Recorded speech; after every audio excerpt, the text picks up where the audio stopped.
My friend and I have known each other since high school. We ended up going to the same college. We moved to the same neighborhood and started working at the same place. It was all coincidental, but it allowed us to be close friends, even though we had nothing in common but life and coincidences. At one point, about 4 years ago, she changed jobs.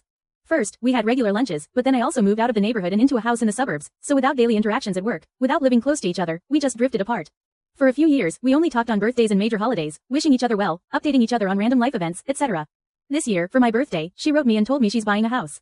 Again, coincidentally, it was very close to where I had moved, about 10 minutes drive. She invited me to her new house party and then messaged me after thanking me for coming. A few days later, she messaged me again, and soon after, we started getting back in touch. As this was happening in mid-June, and with summer just around the corner, we didn't have time to see each other again before I went on holiday. But we were texting each other daily almost. She told me she got a cat and sent me pictures. It was a gorgeous little rescue. She was black all over, except for her paws, which were white.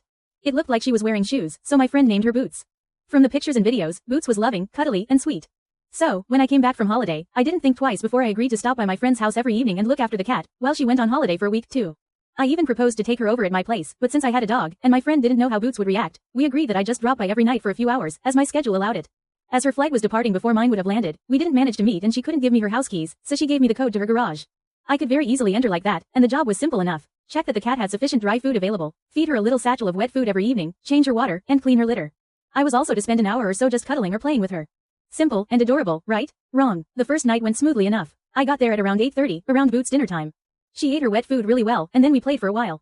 "What's your favorite toy, Boots?" I asked her jokingly. She looked me in the eyes, ran into the bedroom, and came back with an orange plastic mouse.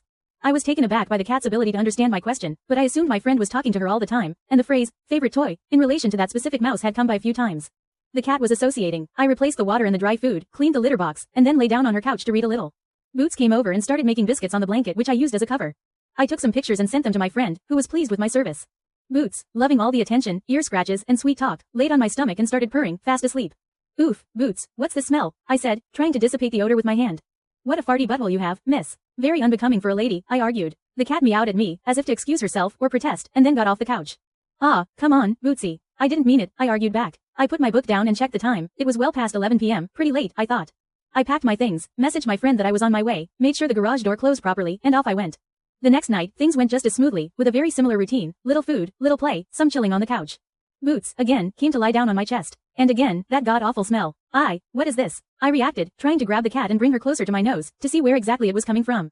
I didn't know whether cats needed their anal glands checked like dogs did, but I was guessing this one might. But Boots, as elusive as any cat, ran away again, meowing at me from across the room. "Fine miss, I have to go anyway," I responded. The third night is when things got weird.